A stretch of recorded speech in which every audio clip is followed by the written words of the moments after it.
April 22 இன்று world earth டே, உலக பூமி தினம். இந்த பூமிங்கிறது நமக்கானது மட்டும் இல்லை, புல் பூண்டு பறவை விலங்கு அப்படின்னு கோடிக்கணக்கான உயிரினங்கள் வாழ்கிற வாழ்விடமாக இருக்குது.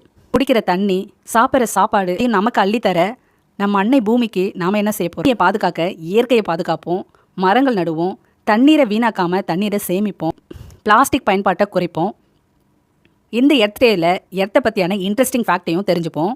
பூமி ஒரு பந்து போன்ற உருண்டையாக இருக்கும் அப்படின்னு சொல்லிட்டு இருக்காங்க. ஆனால் உண்மை என்னன்னா, பூமிங்கிறது ஜியர் ஷேப்பில் இருக்கும்.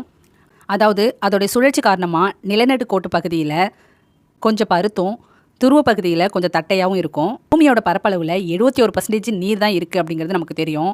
இதில் ஆச்சரியமான விஷயம் என்னென்னா, மனிதர்கள் கடலின் ஆழப்பகுதிகளை வெறும் 5%லேருந்து 10% மட்டும்தான் ஆய்வு செஞ்சுருக்காங்க. மீதமுள்ள கடல் பகுதிகள்லாம் இன்னும் மர்மமாகவே தான் இருக்குது. பூமியோட மையப்பகுதி லாவா குழம்புகளால் ஆனது அப்படின்னு நமக்கு தெரியும். ஆனால் அது உள்ளே இருக்கிற இன்னர் கோர் என்னன்னு தெரியுமா?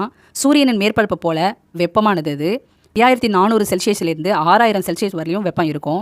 நம்ம அமைதியாக உட்காந்துருக்க மாதிரி தோணலாம், ஆனால் உண்மையில் விண்வெளியில் மிக வேகமாக நம்ம பயணம் செஞ்சுட்ருக்கோம். பூமி தனது அச்சில் சுமார் 1600 கிலோமீட்டர் மணி வேகத்தில் சுழலுது. அது சூரியன் 1,07,000 கிலோமீட்டர் வேகத்தில் சுற்றிட்டுருக்கு.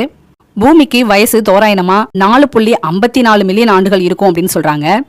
பிரபஞ்சத்திலே உயிர் வாழ தகுதி உள்ள ஒரே கோள் பூமி தான். பூமியோட மையப்பகுதியில் இருக்கிற மொத்த தங்கத்தை வெளியில எடுத்தா பூமியை முழு பரப்பையும் 1.5 அடி உயரத்துக்கு தங்கத்தால மூட முடியும். பூமியில பதிவான மிக குறைந்த வெப்பநிலை -89.2 செல்சியஸ். அண்டார்டிகா அதிகபட்சம் 56.7 டிகிரி செல்சியஸ். கலிபோர்னியா மரண பள்ளத்தாக்கு. இந்த ஃபேக்ட்ஸ்லாம் உங்களுக்கு பிடிச்சிருக்குன்னு நம்புறேன். பூமி தாயை காப்போம், நாளைய தலைமுறைக்கு நல்வாழ்வு தருவோம்.